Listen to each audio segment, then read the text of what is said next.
Welcome to last night.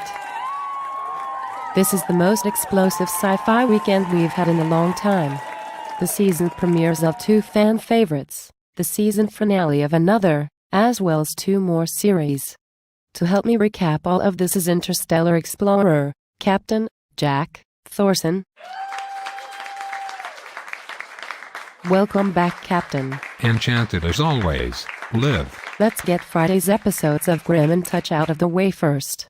I don't mean to sound like they weren't good episodes, but this weekend was all about the big 3. I understand completely.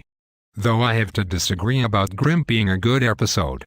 The main plot, where they track people dying in the manner they do in a video game, is about a decade old at this point.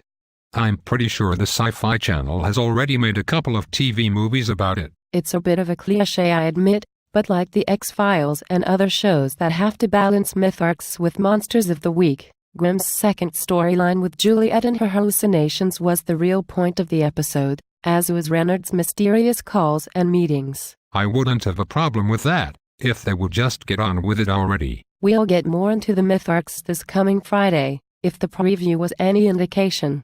But if you prefer all myth and no monsters, then Touch is the perfect show for you. Yes it is.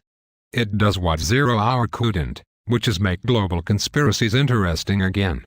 There are some plot holes to be sure, but at least they don't involve flying around the world in 80 seconds. Beating the clock was certainly a factor in this episode. Martin needed to stop the execution of a man who was one of the 36 like Jake. At the very least, he needed to talk to him before it happened. This episode shows quite a bit more of the numbers theme than previous episodes. The man who is to be executed created a clockwork device that produces numbers, the kind of numbers the 36 can interpret. Martin needs to find the missing piece to one of his devices so Jake can use it to find the rest of the 36. It's sort of the same thing 0 Hour did with its clocks, only much more exciting. And cool. I'm sort of a steampunk fan myself, so I very much liked the clockwork device they found. It was stylish in a way. But let's move on to a show about a man who really does race against time, Doctor Who. Time travel stories tend to give me a headache. You have characters who spend all their time wondering about paradoxes in alternate histories and getting back to where they really belong. But Doctor Who is much more enjoyable.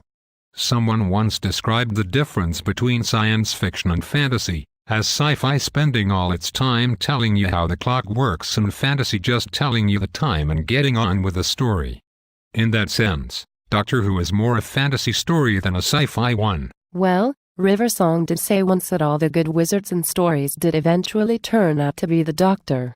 And you're right, it is a very magical show, though I think the Doctor does always have a moment or two when he tries to explain what's happening. Until the TARDIS showers him with sparks and he yells, "Yes, it's spacey wacy." Indeed.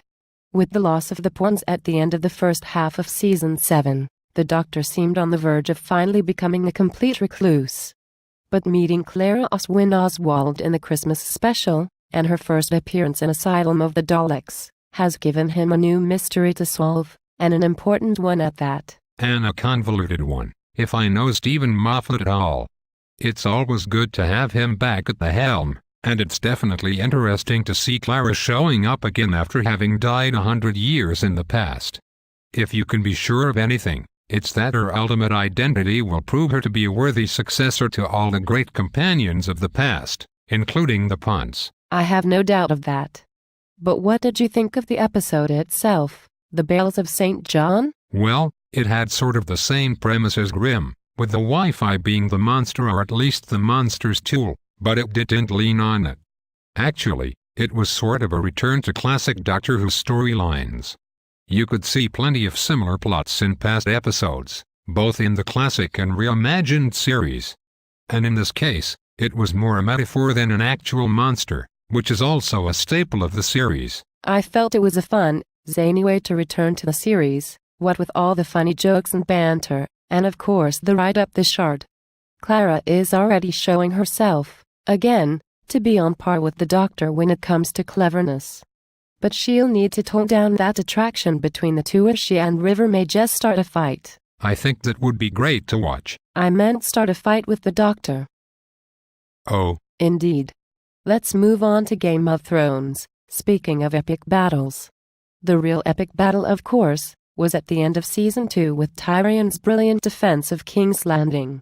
Not that his father cares, of course. Tyrion warned us in the very first episode, in the line that gave us a window into his very soul. All dwarfs are bastards in their father's eyes. Well, we do learn that it's not quite so simple as prejudice against a dwarf. Tyrion's mother died giving birth to him. That has to have caused a deep conflict in Tywin. Somehow I think that conflict would be easier to resolve if Tyrion looked more like his brother. Perhaps. But Tyrion has the love of the people now, at least the ones who know what part he truly played in keeping them safe. Having that sort of popularity is important, even in a monarchy. Marjorie certainly knew that, which is why she stopped to talk to the orphans of the battle in the street. Now, don't taint that scene with cynicism, Captain. It was very touching. But you're right, she will be much more popular, and therefore powerful, than her bratty husband in the coming days. Perhaps Cersei knows that, which is why she was so upset about the incident. Of course, the significance of it went clearly over Joffrey's head. And while all this was happening, Jon Snow was meeting with the Kingman's rider, pledging his allegiance and vowing to fight for the side that fights for the living. The story of what takes place at and beyond the Wall has always been the most interesting part of Game of Thrones for me. While the other factions fight for titles and politics and territories, those at the Wall fight for the survival of the species. Jon has a great responsibility. Let's hope that great power comes with it. That theme could be said to be at work throughout Westeros, and certainly with Daenerys when she sees the opportunity to gain 8,000 troops at Slaver's Bay, if it means becoming a slave owner. I'd say the conflict is not as great for her as it seems. As Jorah told her, she'd certainly be a far better master for them than their current one. At least she won't be mutilating them or ordering them to kill babies. In fact, if it were me, the first thing I'd do after buying them would be to plan an assault on Slaver's Bay, destroying everyone and everything evil about the place. That would certainly be a sight to see. Unfortunately, I wouldn't count on it. Now, for the final show on our list, let's talk about the season finale of The Walking Dead. The last time you and I talked about this show, you said the best thing to do would be to expose the governors of illness to the people of Woodbury. Well, I think it's safe to say they have been fully exposed to it. Too little, and far too late. When Andrew Lincoln came out with the shocker that 27 people would die in the finale, everyone assumed the people of Woodbury would take the biggest hit.